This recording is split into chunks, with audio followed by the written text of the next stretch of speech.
What if I told you there were principles to walking in the fullness of God's blessing for your finances? What would you do with them? Would you study them and live by them? Well, that is exactly what God has done. He has given us principles or keys for what to do with our finances and how to walk in the fullness of His blessing on our money. I call them God's money laws.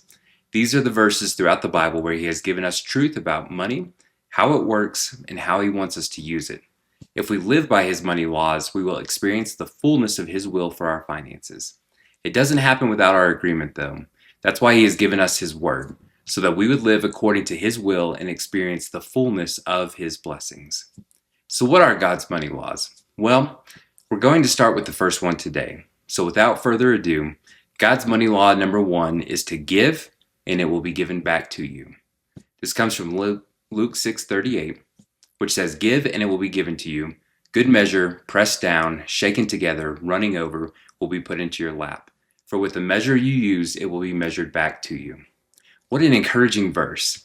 I want to dig into this a little bit deeper. So here we are shown the money law that if we give, it will be given to us. So wisdom tells us that if we want to be given to, we had better be giving ourselves. But how does this verse tell us we will be given to? It says we will be given a good measure, pressed down, shaken together, and running over. The Greek word translated as shaken together is defined as to shake thoroughly, of a measure filled by shaking its contents together. Now this brings the picture of someone trying to squeeze as much as possible into a given space. I picture a child with a piggy bank that appears to be full. But if you're familiar with piggy banks, usually there's a little more room. I can remember having a coin jar as a kid. At one point it was seemingly filled to the top. But I remember that you could shake it really hard and all the coins inside would start to shift and fill into any gaps so that the coins would come down and you could squeeze in just a few more coins. Well, that's what this verse is saying to us. The measure that comes back to us is going to be shaken together so that as much as possible is coming back our way. Wow. God is not a God of little or just enough. He is a God of abundance. His word is extremely clear about this. How do I know? Because this verse tells us that what's coming back to us is not just shaken together, it's running over. The Greek word for running over is huperakouno, which means to pour out beyond measure or to overflow, to run over. Now God gives us a picture that we will be given back a gift that is overflowing. If you look at what the verse says, it's literally overflowing our laps, meaning it's so much that it's hard to hold on to. The New Living Translation puts it this way: "Give, and you will receive. Your gift will return to you in full, pressed down, shaken together to make room for more, running over and poured into your lap. The amount you give will determine the amount you get back." Now, this reminds me of when my children were younger. I can remember one of the first times they wanted to give. It was Christmas time. We were at the store shopping for Christmas gifts, and I can remember when one or two of them said they wanted to buy gifts for their siblings. That blessed me, so I offered to give them some money.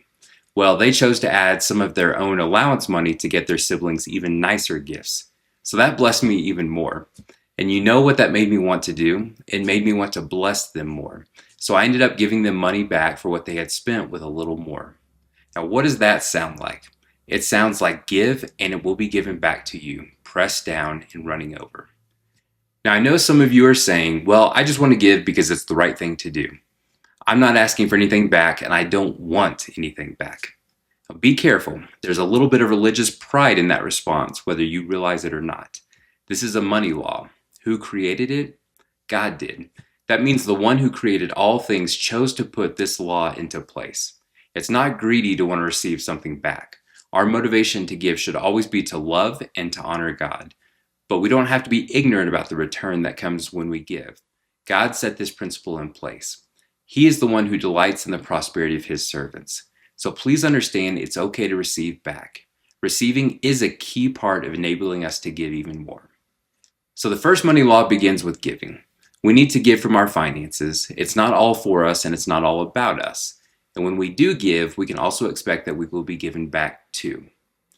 If you enjoyed this and want to hear more of God's money laws, go ahead and hit the subscribe button. Until next time, I'm Kyle, and I'm believing with you for your biblical prosperity.